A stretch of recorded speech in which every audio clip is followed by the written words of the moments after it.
Welcome back to the show, Everygirls. Happy almost March. Did everyone have a pretty good month, all things considered? I feel like it was a good month, right? We got Valentine's Day. It was the month of Wuthering Heights. That was a literal work of art. Bad Bunny at the Super Bowl. It was a pretty good month, wasn't it?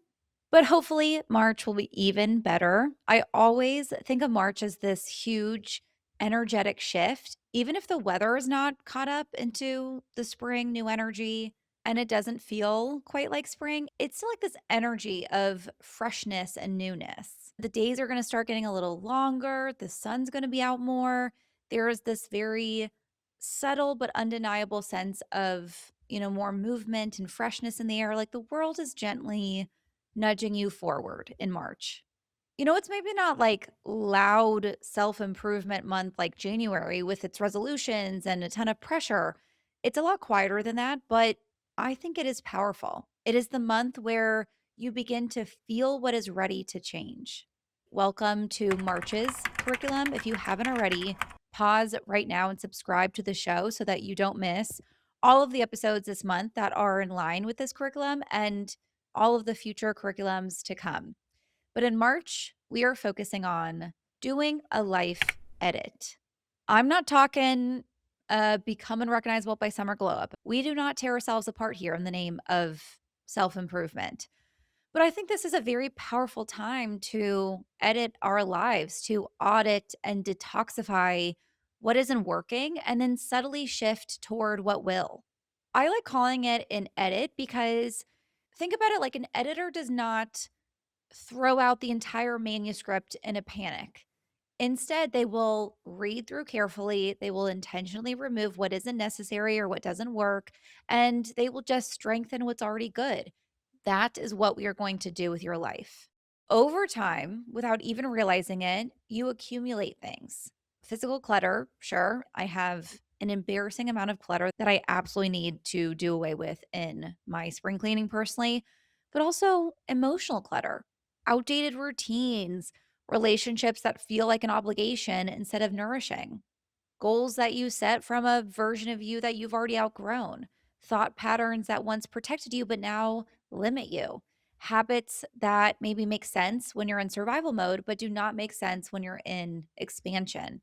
And when you feel stuck or uninspired or vaguely off, it is rarely because you need to do more. It is usually because you are carrying too much that no longer belongs to you. We are removing clutter in every sense of the word because clutter in your space, in your home, affects your nervous system. Clutter in your calendar fragments your attention. Clutter in your mind distorts your self concept. And honestly, what I think is most important is that the clutter in your identity keeps you operating from a version of yourself that no longer matches who you are becoming. Think of it like this: if your life was built for a past version of you, then of course you're having a hard time getting the life that you want. Your future self cannot fully emerge in a life designed around your old standards. And this is the time of year to address all of that because in spring, nature is actually not about adding in more, even though we think of, leaves growing on trees and flowers blooming. It's actually about releasing what is dead so that what is alive can innately and effortlessly grow in its place. I'm a big fan at looking at nature, which is ironic because I'm not an outdoorsy kind of girl, but metaphorically speaking, I think we should look at nature to see what energy we are meant to align with this time of year in each season. And the earth does not apologize for shedding what no longer serves it. I think that there is this deep wisdom in just making room for what's meant to bloom. That is the energy I want you to take into this month. Simply just making room for what is meant to bloom. And the way that we do that is through a life edit. Today, we are going to edit your environment, your routines, and your self concept to literally make room for the woman you want to become, to leave space for what's about to bloom. And here's a important reminder before we get started: you do not need an entirely new life. You do not need drastic changes or totally different routines You just need to clear the life you are living of anything that does not feel like you anymore. So settle in with me, get comfortable, open your notes app or grab a journal. Class is officially in session. I'm going to start with 4 hot girl habits. And this month, these 4 habits will make up exactly how you're going to do your life edit when you follow these steps. The first step, the first hot girl habit of your spring life edit is to conduct an audit of the key categories in your life. Before I explain what this looks like, I really want you to understand the purpose, the goal here, because I really don't want you to do this exercise and spiral into judgment or shame. Like, look at all the things that I'm doing wrong. We're not doing that, girls. The purpose of this exercise is just to stop living on autopilot, to live intentionally and in control and mindfully, because most of us are living lives and routines and habits that we built for previous versions of ourselves. We made decisions based on who we were 2 years ago, 5 years ago, sometimes even 10 years ago. And then we never stopped to reassess. We kept the same routines, we kept the dynamics, we kept the habits, we kept the narratives in our head. And then that means we keep old lives, old identities. So this month, you are going to sit down and audit your life. I want you to look at 5 core categories: your health, your career, or your school life. That counts too if you're in school, your relationships, your environment, and your self talk. So, in your journal or notes app on your phone, however you want to do this, write down those 5 categories. And I want you to reflect on what's working and what's not in each of these categories. So, starting with your health, obviously, do not jump straight to aesthetics, okay? Ask yourself whether your daily habits support the way that you want to feel. Do you have enough energy? Do you feel strong? Do you feel clear headed more often than not? Do your routines feel like they actually work for you? Do they make you feel great or do they stress you out? Are you constantly negotiating with yourself to do the things that you want to do? And then the next category, your career or your school life. Ask whether you're growing or shrinking in this category. And by the way, growth does not always mean you're getting a promotion tomorrow. It can just mean you feel expanded, you feel engaged, challenged, aligned with your values. If you are bored, underpaid, overextended, playing smaller than you know you are capable of, that is not something to ignore. It is data. Don't panic. Like, just be honest with yourself. You don't have to burn everything down and quit your job tomorrow, but you do have to acknowledge what feels stagnant or misaligned. And then look at all your relationships in your life. Who energizes you? Who drains your energy? Where do you feel fully yourself? Where do you feel like you're subconsciously performing? Where are you tolerating behavior that does not meet your standards or the standards that you want? Just remember as you're doing this that relationships are one of the most powerful influences on your identity. If you are consistently surrounded by dynamics that require you to shrink, your nervous system learns to adapt to that size. Next category, your environment. Look at your bedroom, your workspace, your car, and then also look at things like your phone, your calendar. All of these are extensions of your environment. Do these spaces feel intentional? Do they feel calm or do they feel chaotic? There is a lot of psychological research showing that our environments shape our behavior more powerfully than our intentions do. So, in other words, you can want to have a different habit or change your life in these ways, but if your environment doesn't reflect that, it's going to be really freaking hard for you to make any changes. Your surroundings cue your habits. If your physical world is cluttered, disorganized, or even just built for a past version of you, it will quietly reinforce outdated habits. And finally, audit your self talk. This may be the most important category of all. And if you listened to a lot of my other episodes, I'm sure you're not surprised. But think about really like what is that voice in your head saying on a regular basis? Is it supportive? Is it respectful? Is it honest? Is it critical or dismissive? Are you still telling yourself stories that were maybe formed during seasons of insecurity? I'm bad with money. I'm not disciplined. I'm not pretty enough to be loved. I'm awkward. These narratives become ceilings. If you are still operating from an identity that no longer reflects your growth, you will continue to produce results that match that outdated story. So you have all your categories, you reflected on what is working, what's not working in each category. And I want you to give each one a rating from 1 to 10. 10 being the most aligned, authentic you could possibly imagine, like you're so happy in this category, and 1 being very deeply misaligned, like you're so unhappy in this category. Maybe you don't even recognize who you are in this category. I like to do this rating scale for a few reasons. And I don't usually like to do these kind of things. I don't like to like rate or measure or like put numbers on anything, especially when it comes to self reflection. But for this audit, I like to do this for a couple different reasons. One, it can feel really overwhelming to be like, oh my God, look at everything my life needs in all these different categories. I need to change everything at once. And that feels obviously stressful.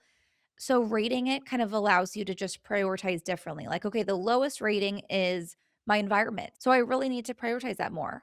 But for my career, I'm more of like a 7. So I see these changes that I want to make, but let me first focus on my environment.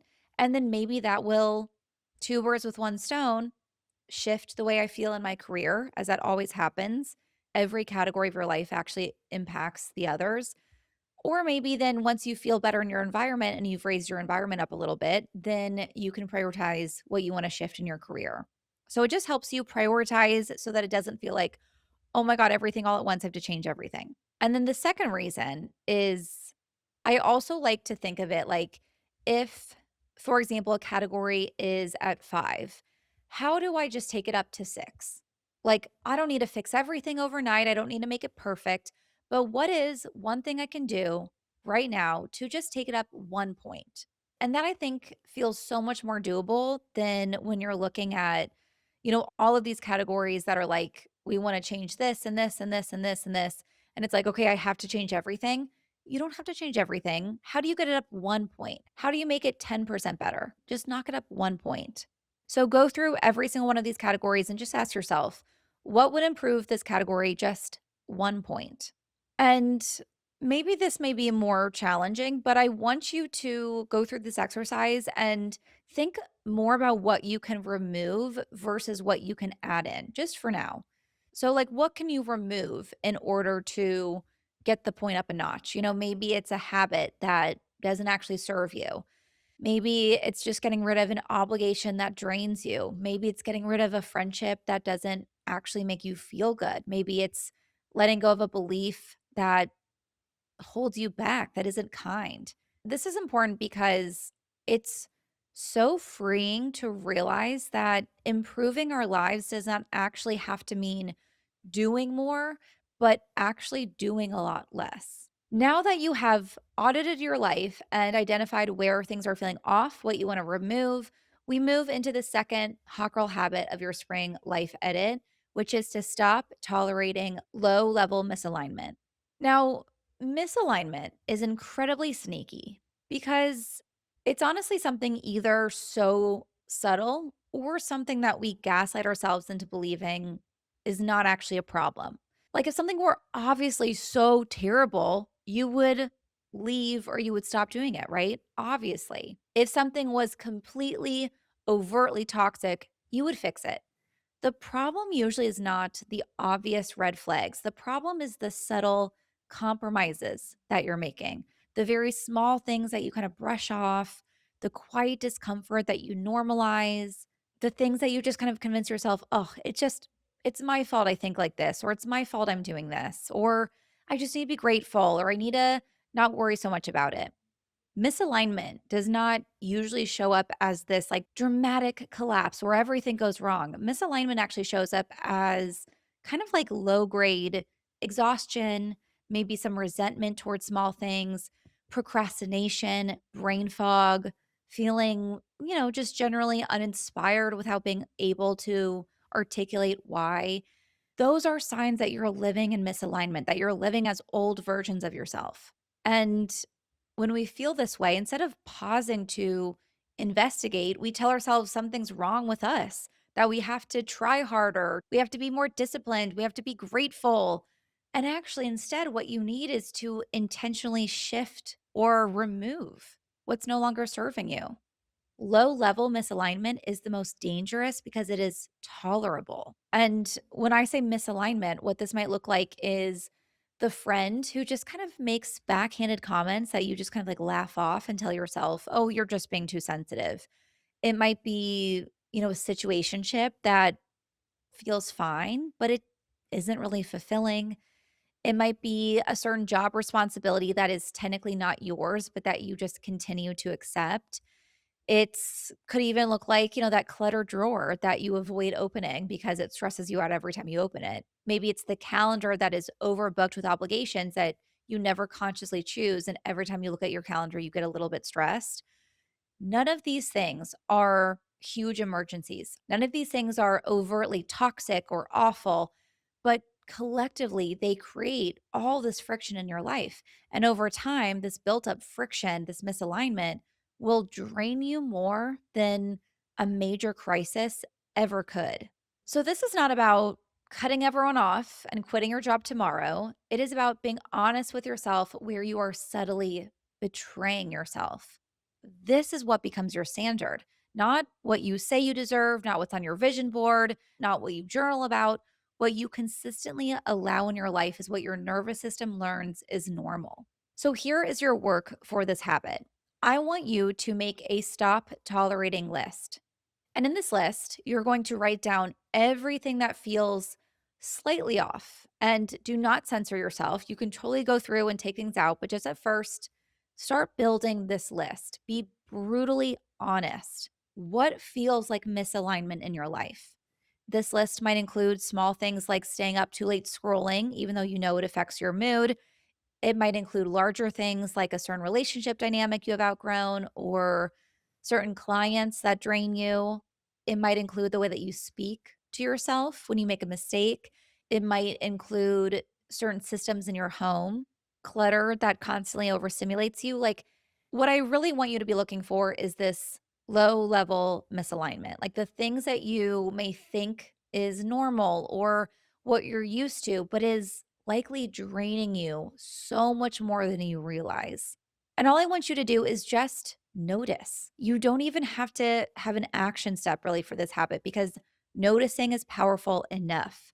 So every time something feels just subtly misaligned, instead of just kind of dismissing it and poo pooing it and trying to gaslight yourself out of realizing it, I want you to just pause and ask, is this the standard that I want to live at? If the answer is no, add it to the list. We are not meant to live our lives in quiet compromise. Quick side story. Years ago, probably like 13 years ago, before I started working at the Everygirl, they had all this very cute merch. P.S. We have actually brought back the merch in recent years. You can go shop it at theeverygirlshop.com. We have the most adorable podcast merch. We have like a best self Saturday tee. I definitely need to share more with you guys. It's so cute. But anyway, this was like 13 years ago. They were selling merch. That's actually, I think, how I first found the Evergirl years ago when they first launched was through the merch that they were selling. It was like all over Pinterest. And I ordered this print that had the quote, "You're not the kind of girl who settles, keep not settling." Super cheesy. I know. This is like peak girl boss era. Okay. So don't judge me. But I ordered this print literally for my freshman year dorm room.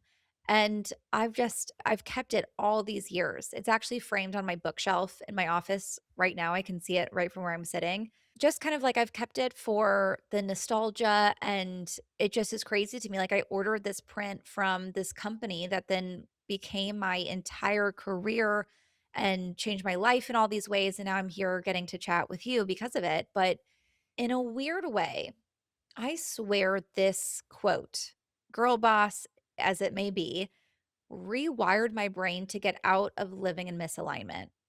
I mean, for 13 years, I have looked at this quote nearly daily, and it's kind of created this identity shift. It really soon became in my head like, you're right.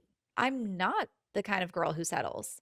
And this has helped me really weed out the misalignment in my life, honestly. Like years ago, it would have been like, okay, yeah, I'll go on a date with this guy. He's not that bad. Or okay, I'll say yes to plans with this friend, or I'll do this diet that sucks, but I'm supposed to want to lose weight. Or even like in more recent years, when I even just ask myself little things like, should I skip this workout? Should I scroll? I hear this quote in my head all the time. You're not the kind of girl who settles. Of course, you should not go on a date with that guy who's trash. Or, of course, you should not hang out, invest your time in this friend that doesn't really make you happy. It becomes like, of course, you're not the kind of girl who would do this. You're not the kind of girl who settles. Like, without realizing it, kind of subconsciously, I have been correlating misalignment with settling. And honestly, that is what it is misalignment is ways in our lives that we're settling. So, at the risk of sounding super girl bossy and cringy, I just want you to remember that you are not the kind of girl who settles. So keep not settling. Your stop tolerating list is where you are no longer going to settle. Number three is edit your environment to match your next era. So, I told you before, your environment is crucially important. And that is why it gets its own section in our life edit episode. We are going to dive into your environment deeper because you can journal about your dream life all you want. But if you wake up every day inside an environment that reinforces your old habits, your old identity will always win. Your environment is not a neutral space that you sleep in. It is conditioning you constantly. Like I mentioned before, there is extensive behavioral research showing that our surroundings shape our behavior more reliably than motivation ever will. And there's two reasons for this, okay? One is because of something called cognitive load, which is the amount of mental effort your brain uses at any given time. Cluttered environments increase cognitive load because your brain is subconsciously tracking everything. Even if you are not consciously thinking about the pile of mail on the counter or the unopened tabs on your laptop or the dishes in the sink that need to get done, your brain is still retaining that. Every unfinished visual cue registers as something incomplete, and incomplete signals create low-grade stress and reduces decision-making capacity. Like you literally make worse decisions when you have high cognitive load. And second of all, environment also shapes your self perception. There is research showing that we infer who we are based on our behavior and surroundings. Like, this is kind of obvious. Like, it just makes sense if you think about it. If you live in chaos, your brain starts reinforcing the identity of, I'm just really a disorganized person. If your calendar is always overbooked and you have piles of stuff everywhere, you internalize this I'm always overwhelmed kind of feeling. On the other hand, if your space feels intentional, reflective of your standards, again, your brain begins reinforcing I am someone who has my life together. I am someone who is capable. Your environment is constantly feeding your identity back to you. So, we want to use this spring cleaning time to get really intentional about what identity it's feeding you. So, let's start with your home, wherever you live. Look at your bedroom. Is it restful? Is it a dumping ground for laundry and unfinished tasks? Mine certainly is. Your bedroom should really feel like a place that your highest self would exhale in. Look at your workspace, your at home office or your desk at work. Does it make you want to focus or does it make you want to procrastinate? And small shifts, even clearing your desk at the end of the day or organizing your tabs for 5 minutes or clearing out your inbox, doing a closing shift at night in your home where you just tidy up for 15 minutes before you go to bed. These little shifts can just tell your brain we are operating at a different standard now. We can handle more. If you are a big spring cleaning type of girl, obviously this is also a great time to look at your closet. I always say instead of dress for the job you want, it should really be dress for the life that you want. Our clothing matters so much in the narrative that we tell ourselves about who we are and what we are ready for. So, does your closet reflect who you are now or who you were during a different season? Clothing carries identity. When you open your closet every morning, it should not feel like you're negotiating with past versions of yourself. It should feel like choosing from a wardrobe that supports who you currently are or who you want to become. And then look at your phone. This one is probably scary. Certainly is for me. I hate even saying this out loud because I like to walk the walk. So when I tell you to do things, I like to do it too, which means I am going to spend this month decluttering my phone, which is a scary, scary task. But if we think about it, our phones are arguably the most powerful environment that we inhabit daily. Like, we spend so much time in them. So you wanna look at, who are you following? What are you consuming? What narratives about yourself and your life are being reinforced every time you scroll? If your digital environment, your phone, your laptop, wherever you're consuming your news and content, is filled with comparison, negativity, or just noise, that will become your mental baseline because of how much time and effort we spend on these things. So, editing your environment can really just be as simple as unfollowing accounts that trigger insecurities in you. It may be deleting apps that only spike your dopamine and feel like a waste of time.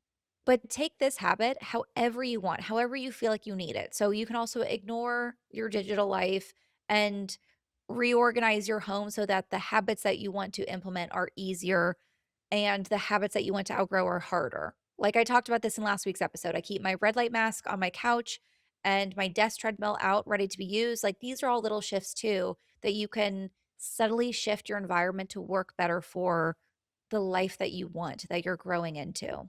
Bottom line with this habit is just when your environment begins to reflect the woman that you are becoming, you will start acting like her without forcing yourself to. It will become a lot easier. And the last habit is to set your internal operating system for the season. Now that you have audited your life, you have identified what quiet misalignment you want to stop tolerating, and you have edited your environment to support your next era.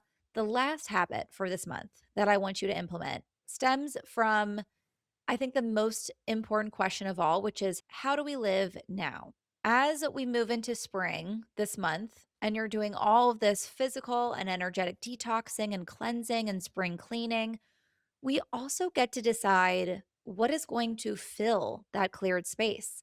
And how do we decide what's going to fill it? I think it's using something called your internal operating system. An operating system, like the behind the scenes structure that runs everything, right? In a computer, it's like the software that might determine how applications function, how quickly the computer runs, how efficiently memory is used. In a car, the operating system is, it's not the paint color or the leather seats or even the steering wheel that you hold in your hands. It is the engine control system inside the car that regulates fuel, braking response, performance. You do not see the operating system, but it determines how the entire system operates. It is quiet, invisible, and absolutely foundational.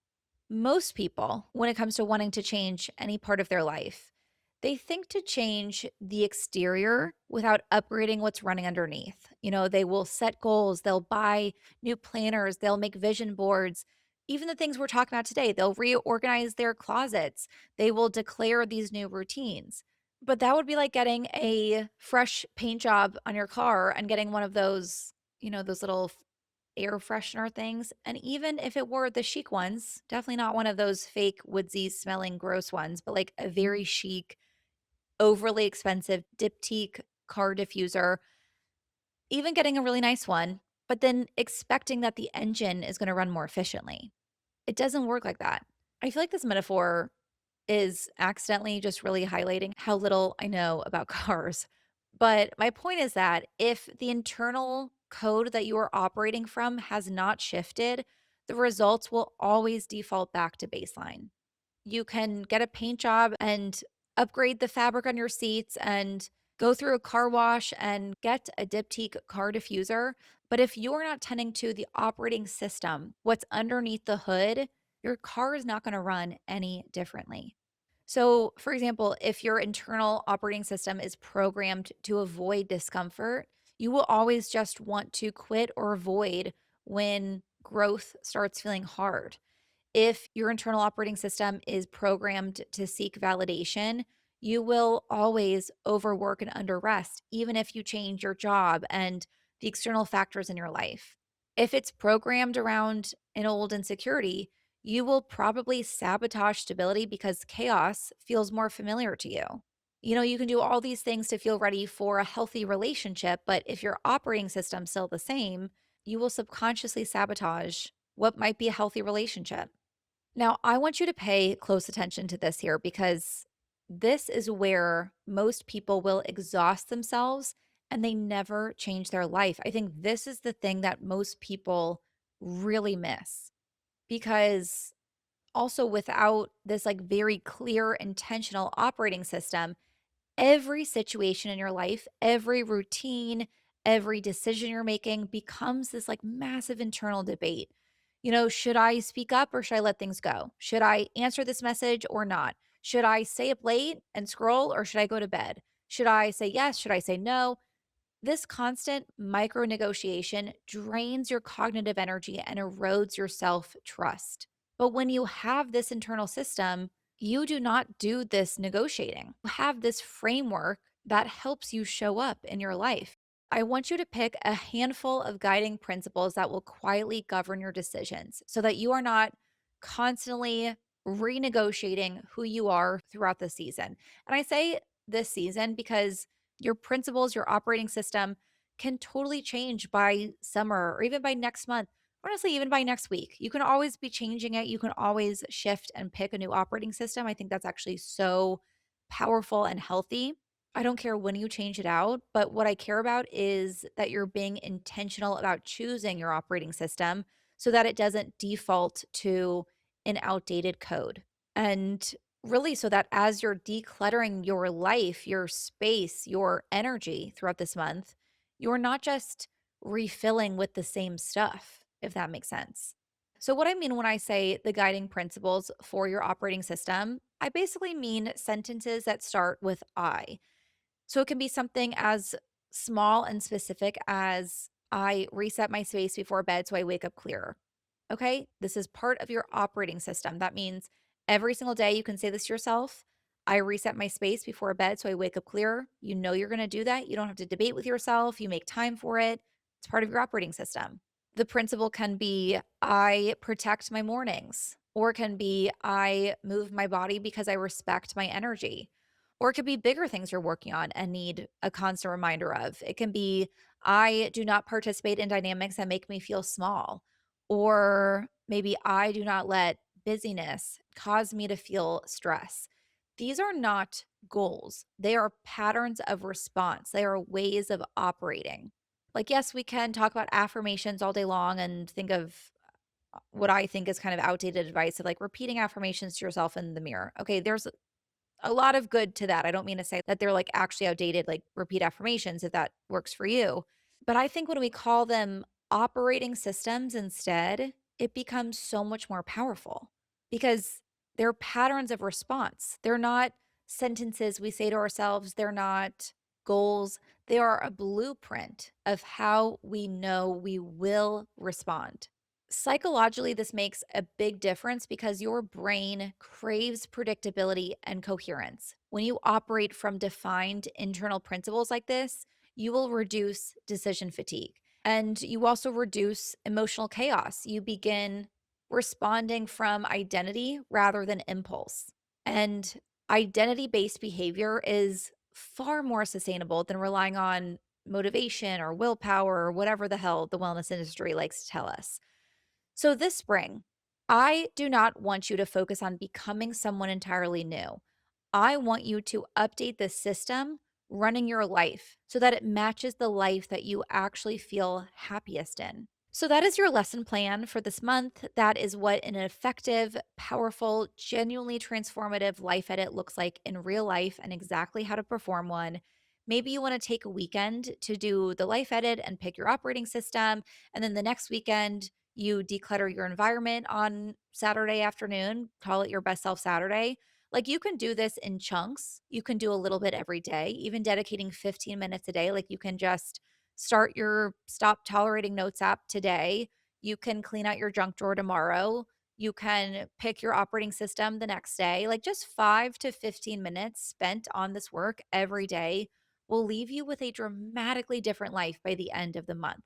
So, that was all your homework assignments. To recap, there are 4 things: do your life audit, create your stop tolerating list, declutter your physical and digital environments, and then define your operating system for the season. That is your homework. Feel free to do them however and whenever you want. I know I'm such a cool teacher.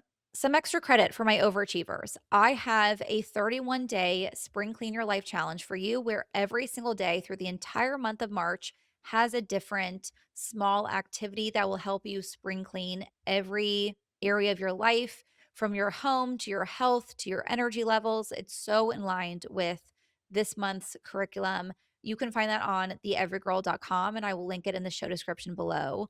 Books to read. Okay, this is a great month to read Atomic Habits by James Clear if you haven't before. I think it's an amazing tool as you're going through your life edit and trying to detox old habits and replace with better habits. This book is just a great resource. It really dives into the psychology of building habits that serve you. For what to watch this month. Okay, hear me out. The Devil Wears Prada is actually a genius movie when we're talking about a life edit. Andy's transformation is not just about clothes, it's about operating systems and environment. Yes, I'm reading deeply into this rom com, and I will continue doing that. Thank you. But in the movie, you see how clearly environment shapes behavior and how Andy absorbs the culture around her. It's like a masterclass in how your surroundings and expectations recalibrate you. Like, such a visual example of how if you place yourself in a high standard environment, your baseline shifts. If you stay in a low expectation environment, you unconsciously shrink to it. And I am so team the boyfriend was the bad guy, not Miranda Priestley. Okay. Like Andy had to stay at Runaway for 1 year and she could have any job she wanted. She could pursue her dreams of journalism.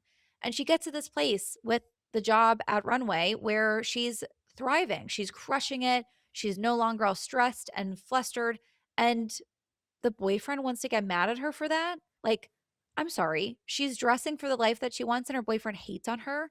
You cannot convince me that he wasn't the real villain. But anyway, watch how Andy's environment reshapes her operating system, her habits, her identity, and then ask yourself, what environment am I living in? And is it shaping me into who I actually want to become? That is your curriculum for March, every girls. Everything you need to perform a life edit just in time for spring. This is not about becoming unrecognizable. It is not about proving something. It is not about hustling into a new personality before summer arrives. This is about creating space for the version of you that is already emerging. You do not need a different life. You just need a cleaner, clearer, more intentional version of the one that you already have. I promise you. I cannot wait to see what you edit, what you release, and what you allow to bloom. If you like these curriculums, please let me know in the Spotify comments and Apple reviews. Again, that is the only way I know what you want more of. So please let me know. And I want to hear from you what you think of this month's topic. Do you have any requests for future monthly curriculums? This podcast is for you. This is your podcast, not mine. So let me know what you want in the Spotify comments and Apple reviews. Have an amazing weekend, and I will talk to you on Tuesday. I hope you enjoyed the episode. I know I sure did. Please do not forget to rate, review, and subscribe. It really makes a huge difference for our show so we can keep growing and bringing the content that you love. If you want more info, you can find us at the Everygirl Podcast on Instagram or theeverygirlpodcast.com. Talk to you next week.